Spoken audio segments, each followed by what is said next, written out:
Good morning student. आज से हम फिजिकल केमिस्ट्री की जो है केमिकल काइनेटिक्स यूनिट शुरू करने जा रहे हैं। काफ़ी इंटरेस्टिंग यूनिट है।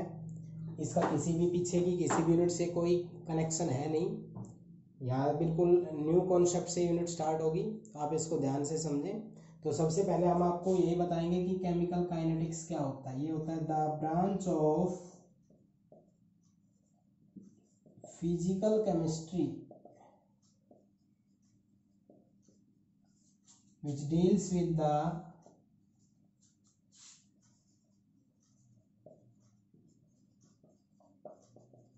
study about rate of chemical reaction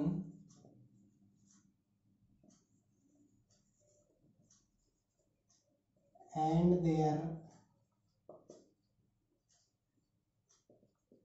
mechanism। यानी कि इस यूनिट के अंदर हम क्या पढ़ेंगे, जितनी भी आपने आज तक रिएक्शंस पढ़ी हैं उन सब रिएक्शंस के बारे में हम पढ़ेंगे कि वो किस स्पीड से होती हैं, कैसे होती हैं, कितना रिएक्टेंट प्रोडक्ट में जाता है, कितना प्रोडक्ट रिएक्टेंट में कन्वर्ट होता है, ये सब हम देखेंगे। जैसे आप देखते हैं reactant is equal to product, ये रिवर्सिबल टाइप रिएक्शन लेके चल रहा हूँ। कुछ रिएक्टेंट प्रोडक्ट में गए, प्रोडक्ट रिएक्टेंट में, इस तरह से रिएक्शन होती रहती है। तो ये कैसे कम होता है, ये कैसे ज़्यादा होता है, किस तरह से रिएक्शन होती है, कौन कौन सी स्टेप्स इनके अंदर यूज होती है, वो सब हम इस यूनिट के अंदर पढ़ेंगे। तो क्या बोलेंगे इसके अंदर, the branch of physical chemistry which deals with the study about rate of a chemical reaction, there mechanism. Reactant जो है, मान लो जैसे आप रिएक्शन शुरू करते हो तो जो आप स्टार्टिंग में लेते हो उसको हम क्या बोलते हैं, रिएक्टेंट बोलते हैं। रिएक्टेंट आपने मान लो 1 किलोग्राम लिया, अब जब रिएक्शन शुरू होगी तो ये 1 किलोग्राम ही प्रोडक्ट के अंदर कन्वर्ट होना स्टार्ट होगा। तो 1 किलोग्राम का मान लो 1 घंटे के बाद देखते हो ये बच जाता है 900 ग्राम, और तो प्रोडक्ट कितना बन जाएगा, 100 ग्राम। अब इन दोनों का मास हमेशा कांस्टेंट ही रहेगा, स्टार्टिंग में भी इतना ही रहेगा, एंड में चाहे रिएक्शन कितनी भी हो ले तब तक उतना ही रहेगा, क्योंकि ये आप पढ़ चुके हो +1 में लॉ ऑफ केमिकल कंपोजिशन, ये बोल सकते हो law of conservation of mass, कि रिएक्टेंट प्रोडक्ट का मास हमेशा कांस्टेंट ही रहेगा। तो यहाँ पर ये इसका मास जैसे इसका 100 कम हुआ तो ये 100 प्रोडक्ट बन गया। इस तरह से रिएक्शन कितनी स्पीड से हुई, कैसे रिएक्शन हुई, कौन सी स्टेप्स इनमें यूज हुई, वो सब हम इस यूनिट के अंदर पढ़ेंगे। ठीक है, तो यहाँ पर रिएक्शन की बात आ रही थी, तो यहाँ पर हम आपको एक बात बता दें, हम रिएक्शन को यहाँ पर 3 पार्ट्स में कन्वर्ट करेंगे। पहला तो होगा वेरी फास्ट रिएक्शन। पहला क्या होगा, वेरी फास्ट रिएक्शन। तो नाम से ही समझ गए, वो रिएक्शन जो बहुत ही कम समय लेते हो, 10⁻⁻6 से 10⁻⁻18 सेकंड तक ये समय लेती है। 10⁻⁻2 यानी 1 सेकंड के भी लाखवें हिस्से के अंदर ये रिएक्शन कंप्लीट हो जाती है। ठीक है, तो the reaction which are said to be very fast reaction which takes time 10⁻⁻6 to 10⁻⁻18 second. All ionic reaction, जितनी भी आयनिक रिएक्शन आप पढ़ते हैं, जितनी भी आयनिक रिएक्शन पढ़ते हैं वो सब इसी के अंदर आती है। जैसे NaOH plus HCl is equal to NaCl plus H2O। ये जो है ये फॉर्म क्या करता है, साल्ट। ये क्या है आपका, वाटर। तो ये जो रिएक्शन होती है ये कौन सी है, when acid and base reacts then salt and water is form. ये रिएक्शन क्या कहलाती है आपकी, ये कहलाती है न्यूट्रलाइजेशन रिएक्शन वैसे तो, बट ये रिएक्शन बहुत ज़्यादा फास्ट होती है। तो जितनी भी आयनिक रिएक्शन होगी उन सबको हम क्या बोलेंगे, वेरी फास्ट रिएक्शन। सेकेंड आती है आपकी स्लो रिएक्शन। स्लो रिएक्शंस क्या होती हैं, स्लो रिएक्शन वो रिएक्शन स्लो होती है जो पूरा होने में दिन, वीक, इवन मंथ तक भी ले लेती है कंप्लीट होने में।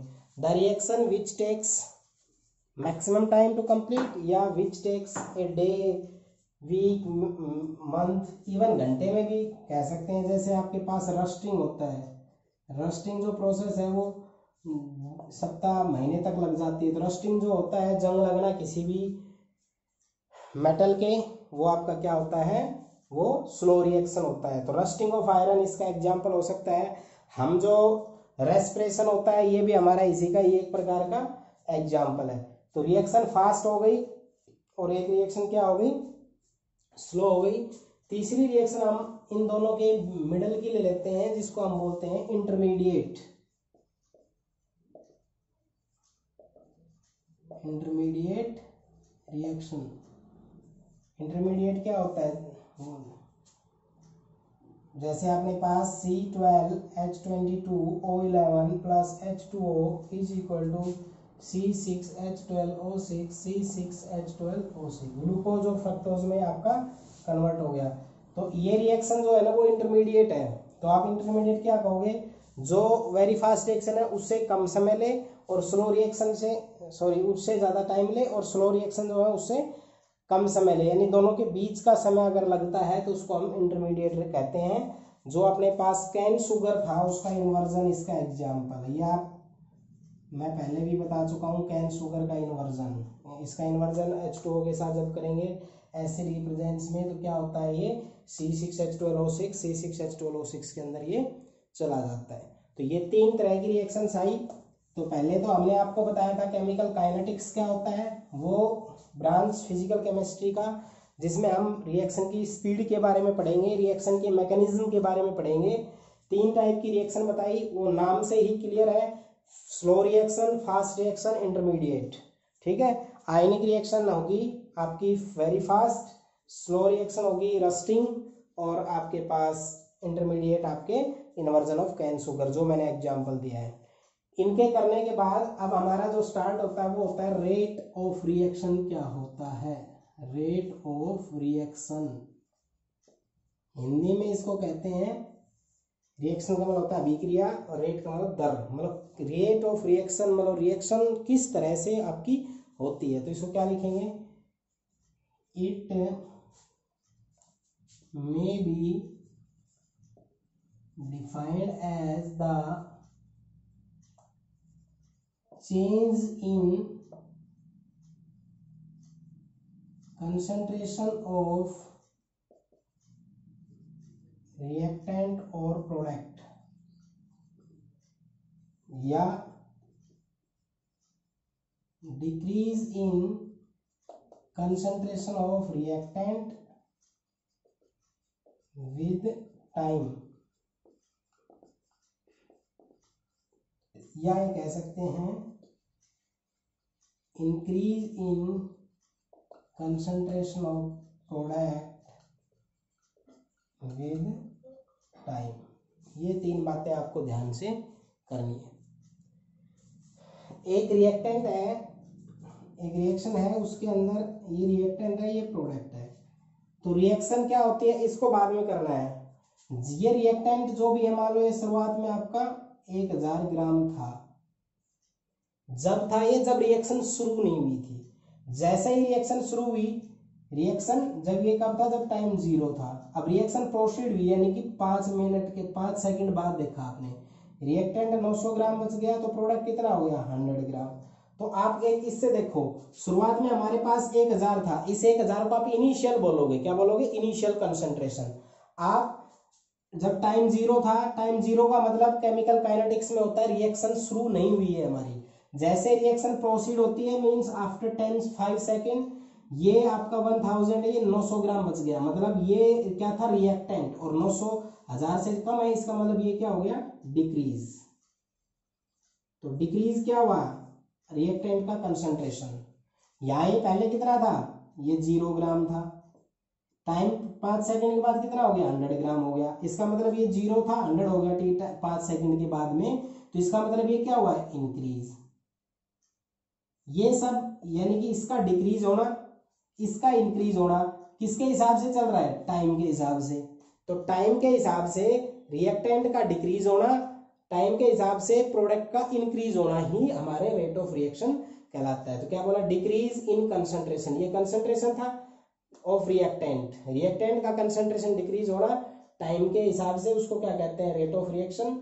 या increase in concentration of product with respect to time, यानी कि टाइम के हिसाब से रिएक्टेंट का कम होना और प्रोडक्ट का बनना। तो सब बच्चों को पता है ये बात कि रिएक्टेंट जैसे जैसे रिएक्ट करेगा तभी प्रोडक्ट बनेगा, तो इसकी कंसंट्रेशन धीरे धीरे कम होती जाएगी और इसकी कंसंट्रेशन धीरे धीरे ज्यादा होती जाएगी। एक ऐसी भी स्टेज आएगी जब दोनों की कंसंट्रेशन इक्वल हो जाएगी, उसको इक्विलिब्रियम कहते हैं। ठीक है, तो decrease in concentration of reactant with time is called rate of reaction, increase in concentration of product with time is called rate of reaction, या दोनों को इकट्ठा बोलें तो it may be defined as the change in concentration of reactant और product with time. Concentration का change होना, ये कम होना ये ज्यादा होना, इसको एक पर्टिकुलर वर्ड में भी अगर आप यूज करना चाहो तो उसको चेंज कह सकते हो, change in concentration of reactant और product with time.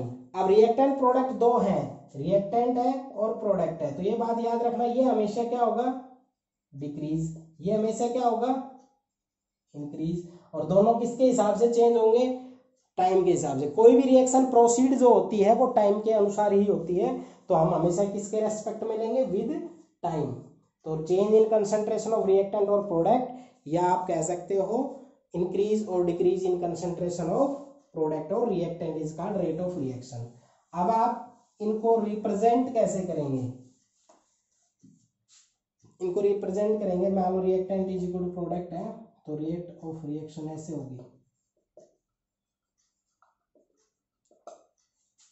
Minus delta R by delta T, या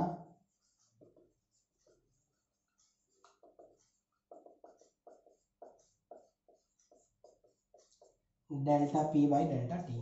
तो सबसे पहले तो ये माइनस प्लस का मतलब क्या है, माइनस का मतलब है डिक्रीज इन कंसंट्रेशन, पॉजिटिव का मतलब होता है इंक्रीज इन कंसंट्रेशन। पहले तो नेगेटिव और पॉजिटिव साइन जो है इनको सिग्निफिकेंस देखो, माइनस का मतलब ये लगा रहे हो न्यूमेरिकली माइनस नहीं है, ये रिप्रेजेंट कर रहा है कि रिएक्टेंट कम हो रहा है, प्लस ये रिप्रेजेंट कर रहा है प्रोडक्ट इंक्रीज हो रहा है। किसके हिसाब से हो रहे हैं ये सब टाइम के हिसाब से, तो इसको आप ये भी लिख सकते हो decrease in concentration of reactant upon time, या इसको क्या लिख सकते हो increase in concentration of product upon time, या ये लिख सकते हो change in concentration of reactant और प्रोडक्ट और अपॉन टाइम। यानी कि कहने का मतलब हुआ कि ये कितना डिक्रीज हुआ टाइम के हिसाब से। मान लो स्टार्टिंग में एक बार एग्जांपल लिया था, ये 100 था, ये 0 था, ये रिएक्टेंट और प्रोडक्ट, ठीक है, जब टाइम 0 था तब 5 सेकंड के बाद में ये 90 बच गया और ये 10 हो गया, तो रिएक्शन क्या होगी, रेट ऑफ रिएक्शन होगी माइनस इसका, कितना डिक्रीज हुआ इसका 10, कितने समय में 5 माइनस 2, ठीक है, तो इसका कितना होगा, कितना इंक्रीज हुआ 5 बटे 10/5 यानी कि 2 प्लस। तो रिएक्टेंट और प्रोडक्ट की रिएक्शन में निकालोगे तो उनमें सिर्फ साइन का डिफरेंस आएगा, और मैंने आपको बताया साइन न्यूमेरिकली साइन नहीं है, माइनस ये आ रहा है इसका मतलब ये डिक्रीज हो रहा है, प्लस आ रहा है इसका मतलब ये इंक्रीज हो रहा है, plus increase minus decrease overall बोले तो चेंज किसके हिसाब से हो रहा है, डिवाइड किसको कर रहे हैं हम टाइम को। तो टाइम के हिसाब से किसी भी रिएक्शन के अंदर रिएक्टेंट और प्रोडक्ट का चेंज होना ही हमारा क्या होता है rate of reaction. Minus sign show that the reaction the concentration of reactant will decrease and plus sign means reaction will increase, clear। तो decrease in concentration of reactant ये decrease होगा with time, ये increase होगा तो increase in concentration of product upon time, या दोनों का इकट्ठा लिखे तो change in concentration of reactant or product with time। negative sign show that concentration decrease, positive sign show that concentration increase। अब बात आती है इनकी यूनिट की, इनकी किसकी आती है बात, यूनिट क्या होगी, जो इसकी यूनिट होगी वो होगी mole litre inverse second inverse, ठीक है, ये तो कंसंट्रेशन की टर्म में। और दूसरा गैस की टर्म में आए तो एटमॉस्फेयर सेकेंड इनवर्स। ये कब गैसियस जो गैस होती है तो गैस के टर्म में यहाँ कंसंट्रेशन नहीं होगा, वहाँ प्रेशर होगा, इसलिए यूनिट क्या आएगी एटमॉस्फेयर सेकेंड इनवर्स। तो ये आएगा mole litre inverse second inverse, इसकी यूनिट आएगी। कैसे आएगी? कंसंट्रेशन की यूनिट जो होती है वो होती है मोल पर लीटर, और टाइम की क्या होती है सेकंड। सेकंड को ऊपर ले जाओ तो मोल पर लीटर पर सेकंड, या इसको लिख सकते हैं mole litre inverse second inverse. तो कंसंट्रेशन की यूनिट क्या होती है?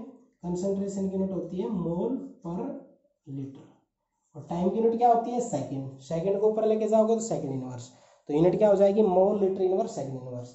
गैस के टर्म में आते हैं तो यूनिट क्या होती है एटमॉस्फेयर, इसलिए यूनिट क्या बन जाएगी उनकी एटमॉस्फेयर सेकंड इनवर्स। ठीक है, तो ये आपका क्या होगा रेट ऑफ रिएक्शन। जो ये मैंने बताया इसको हम एवरेज रेट ऑफ रिएक्शन भी कह सकते हैं। अब आपसे कोई रिएक्शंस के लिए अगर दे जर्नली तो आप कैसे उनको रिप्रेजेंट करेंगे वो मैं आपको बता देता हूँ। जैसे ये है reactant is equal to product, तो रेट क्या लिखोगे आप? ये लिखोगे minus delta R by delta T plus delta P by delta T. कई स्टूडेंट इसको डी में भी यूज कर सकते हैं, बिल्कुल कर सकते हैं, D R by D T plus D by D T of P. ये डेल्टा डी ये सब होता है डिफरेंशिएशन। ये किसको रिप्रेजेंट करता है? Rate of change. इसको इस पे आ जाओ। नेगेटिव साइन का मतलब मैंने बताया था डिक्रीज, पॉजिटिव का मतलब मैंने बताया था increase. D by D T of R, तो डी बाई डी टी का rate of change of R का मतलब reactant with time, rate of change of concentration of reactant with time. ये डिफरेंशिएशन की डेफिनेशन सॉल्व की। ठीक है, आप अगर आपके पास इस तरह से हो A plus B is equal to C plus D, तो क्या लिखोगे? रेट हो जाएगी minus D by D T of A minus D by D T of B plus D by D T of C plus D by D T of D. यानी ये दोनों reactant थे तो माइनस लगाया, ये दोनों प्रोडक्ट थे तो प्लस लगाया। अब यही रिएक्शन अगर ऐसे हो ए प्लस डी डी, ये कोफिशिएंट से मल्टीप्लाई कर दिया, मैं रिएक्शन के एग्जांपल दूंगा, तो रेट क्या होगा? ये होगा माइनस, ये कोफिशिएंट डिवीजन में आ जाएगा, D by D T of A D by D T of B D by D T of C D by D T of D. ठीक है, यानी कि जो कोफिशिएंट होते, देखो रिएक्टेंट के लिए माइनस लगेगा क्लियर, प्रोडक्ट के लिए प्लस लगेगा clear, D by D T लगेगा, सब में वो हो गया है, इसका ए का, इसमें बी का, इसमें सी का, इसमें डी का। लेकिन जो ये कोफिशिएंट होते हैं इनको हम डिवाइड कर देंगे, 1 by A 1 by B 1 by C 1 by D. ठीक है, तो याद रखना इस तरह के हम जर्नल रिप्रेजेंटेशन लिखते हैं। मैं एक दो अपने किसी भी रिएक्शन, ये तो जर्नल ही बताया था, अब मैं किसी रिएक्शन का एग्जाम्पल लेके बता देता हूँ। कोई जो रिएक्शन होती है ना उनके एग्जाम्पल लेके बता देता हूँ। रिएक्शन जो है आपकी, मान लो ये है PCl5 is equal to PCl3 plus Cl2, तो रेट ऑफ रिएक्शन क्या होगी? ये होगी minus D by D T PCl5 plus D by D T of PCl3 plus D by D T of Cl2। समझ में आया? माइनस साइन देखते ही समझ जाओ रिएक्टेंट की बात है। कंसंट्रेशन, इसकी कंसंट्रेशन को स्क्वायर ब्रैकेट में लिखते हैं। अगर मैं यहाँ पे PCl5 लिख देता हूँ, इसका मतलब है PCl5 की कंसंट्रेशन रिप्रेजेंट कर रहा है। अगर मैं ऐसे लिख देता हूँ PCl3 तो PCl3 की कंसंट्रेशन, और अगर मैं Cl2 लिख देता हूँ तो Cl2 की कंसंट्रेशन। तो आप देखते हो ये रिएक्टेंट है, ये प्रोडक्ट है दोनों, तो ये डिक्रीज होगा, ये इंक्रीज होगा, तो इसलिए इसके साथ तो नेगेटिव साइन लगेगा, और ये दोनों इंक्रीज हो रहे हैं इनके लिए पॉजिटिव साइन लगेगा। अब इनके कोफिशिएंट यहाँ पर सब में एक एक था, तो 1 बाई 1 करने से कोई फायदा नहीं है। ये मैंने पहले वाले का एग्जाम्पल लिया है। अब मैं एक आपको कोफिशिएंट वाले का एग्जाम्पल ले लेता हूँ। जैसे ये है N2 plus 3H2 is equal to 2NH3। इसके लिए अगर आप रिप्रेजेंट करोगे तो क्या होगा, rate is equal to minus D by D T of N2। इस माइनस का मतलब concentration decrease, D by D T का मतलब टाइम के हिसाब से डिक्रीज, और N2 का ब्रैकेट का मतलब कंसंट्रेशन। इसका लिखेंगे तो क्या हो जाएगा 1/3, ये नीचे आ जाएगा, D by D T of H2। इसका क्या लिखेंगे 1/2 D by D T of NH3। तो याद रखना है रिएक्ट प्रोडक्ट के लिए प्लस लिखेगा जाएगा, जो ये कोफिशिएंट होता है ये डिवाइड में आ जाएगा, ऐसे ये डिक्रीज लिखा जाएगा, कोफिशिएंट डिवाइड में आ जाएगा, इसका 1 का आ जाएगा। तो इस तरह से मैंने इसमें आपको जो नोट्स डालूंगा उसमें कुछ प्रैक्टिस भी डाल दी है, और इनको आप अच्छे से इस तरह से रिप्रेजेंट भी करेंगे। ठीक है, आया होगा समझ में। जो रिएक्शन होती है उनके कोफिशिएंट डिवीजन में आएंगे, रिएक्टेंट के लिए नेगेटिव लगेगा, स्क्वायर ब्रैकेट कंसंट्रेशन के लिए होती है। ठीक है, अब मैं आपको बताता हूं इंस्टेंटेनियस रेट क्या होती है। Instantaneous rate,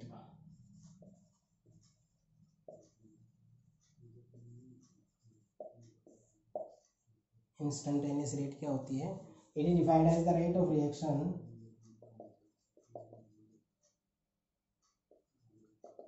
it is defined as the rate of reaction. यानी कि देखो ये मैं लिख तो दूंगा अभी, लेकिन आप इस वर्ड पे जाओ। आपने 11th में पढ़ा होगा इंस्टेंटेनियस रेट, यहाँ मैं पढ़ा रहा हूँ, वहाँ पर आपने पढ़ा होगा इंस्टेंटेनियस वेलोसिटी। तो वो वर्ड ही है at any instant of time. तो क्या बोलोगे, the rate of reaction at a particular moment of time, ऐसे बोलोगे, at a particular moment of time. मतलब हम किसी एक पर्टिकुलर फिक्स टाइम पे जो चेंज मेजर करते हैं, एंड मेजर वेरी स्मॉल, ऐसे लिख सकते हैं, and measured very small in concentration. मतलब हम कम कंसंट्रेशन को ही क्या करेंगे, कंसंट्रेशन चेंज।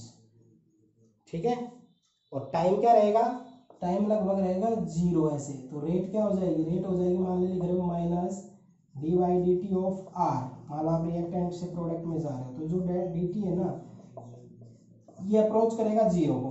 कहने का मतलब ये है कि जब रिएक्टेंट से प्रोडक्ट काफी कम चेंज हो रहा हो, तो अब हम किसी पर्टिकुलर मोमेंट ऑफ टाइम पे जो change in concentration of reactant और इन प्रोडक्ट निकालेंगे उसको हम उसकी इंस्टेंटेनियस रेट कहेंगे। यानी कि जब रिएक्ट ऐसा है, मान लो रिएक्टेंट था, ये प्रोडक्ट है, मान लो ये 1 था और ये 0 था, कुछ टाइम के बाद ये 0.99999 था, ये 0.00001। तो ये इतना कम चेंज अगर हो रहा है उस टाइम पे हम इंस्टेंटेनियस रेट निकाल सकते हैं। तो क्या कहोगे, it is the rate of reaction at a particular moment of time and measured very small concentration change. ये और जो इंटरवल टाइम होगा वो भी क्या होगा, स्मॉल होगा। ठीक है, तो इसको हम इंस्टेंटेनियस रेट को इस तरह से रिप्रेजेंट कर सकते हैं। एक बार दोबारा सुनो इसको, it is the rate of reaction at a particular moment of time and measured very small change in concentration of reactant in small interval of time. Means जब रिएक्टेंट से प्रोडक्ट के बीच में स्मॉल चेंज हो रहा हो, तो जितने time में वो हो रहा हो उनका जो रेशियो निकालेंगे उसको हम क्या बोलेंगे, instantaneous rate of a particular reaction बोलेंगे। इसमें लिमिट यूज होता है, और लिमिट में डेल्टा टी जो है वो आपका क्या यूज होता है, वो 0 यूज होता है लिमिट के अंदर। डेल्टा टी 0 यूज क्यों होता है, क्योंकि जो पर्टिकुलर मोमेंट पे जब हम रिएक्शन देखेंगे वो जो रिएक्शन आएगी वो बहुत ही कम आएगी, यानी कि इसका जो चेंज होगा वो बहुत ही कम होगा। ठीक है, तो इस तरह से आपको दो तरह से आपको ये तैयार करनी है भाई, change in concentration of reactant product instantaneous rate में पर्टिकुलर मोमेंट ऑफ टाइम पे जब डी टी क्या हो आपका 0 हो।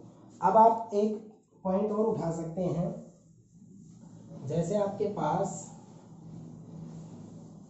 ये है reactant is equal to product, तो आप रेट क्या लिखेंगे, D by D T of R. इसको आप ऐसे लिख सकते हैं, माइनस आर को लिख सकते हैं R2 माइनस R1 चेंज जो होगा, टाइम को लिख सकते हैं आप T2 माइनस T1। ठीक है, अगर एक प्रोडक्ट के लिए लिखना हो plus D by D T of P, तो क्या बोलोगे, ये लिख सकते हैं plus P P2 minus P1 upon T2 minus T1, ये भी लिख सकते हैं। ठीक है, अगर ये कम होता है तो इसको हम रेट ऑफ डिसअपीयरेंस भी बोल सकते हैं। इसको हम रेट ऑफ अपीयरेंस, यानी कि मतलब डिक्रीज और इंक्रीज की बजाय दो वर्ड यूज होके और आ सकते हैं। रेट ऑफ डिसअपीयरेंस किसका होगा? डिसअपीयरेंस रिएक्टेंट का। अपीयरेंस मींस बनेगा ज्यादा कौन? Reactant, sorry product. तो रेट ऑफ डिसअपीयरेंस और अपीयरेंस के टर्म में भी ये आ सकता है। तो इस तरह से आप किसी भी रिएक्शन को आप कर सकते हैं। अब मैं इनके ऊपर 2-3 न्यूमेरिकल आपको समझा देता हूँ। ठीक है, न्यूमेरिकल है for the reactant R is equal to P, the concentration of reactant changes from this to this molar in 25 minute. Average rate निकालनी है, मिनट में निकालनी है, सेकंड के अंदर निकालनी है। ठीक है, कैसे आएगा? तो आपको बताया था R is equal to product दिया है, तो आप इसका सॉल्यूशन कैसे करेंगे? तो रेट क्या होगा? ये होगा minus D by D T of R। इसको सॉल्व करेंगे तो क्या हो जाएगा? R2 minus R1 divided by T2 minus T1। ठीक है, तो R2 R1 से R2 समझ में आया? यहाँ से यहाँ गए हो तो चेंज क्या होना चाहिए आपका? बताओ, डिफरेंशिएशन कर चुके हो, रेट ऑफ चेंज तो है किसका? R का, किसके अनुसार? टाइम के अनुसार। तो R किसके हिसाब चेंज हुआ है? R 0.03 से 0.02 चेंज हुआ है। तो आपके हिसाब से R1 कौन सा हुआ, R2 कौन सा हुआ? यहाँ से यहाँ गया है तो R2 ये है या ये है? ये R1 है और ये आपका R2 है। तो क्या लिखोगे? 0.02 माइनस 0.03 डिवाइडेड बाई 25। ये तो जब सोल्व करोगे तो मिनट में आ जाएगा। कंसंट्रेशन, इसकी यूनिट क्या बता रखी है? ये बता रखी है ना मोल।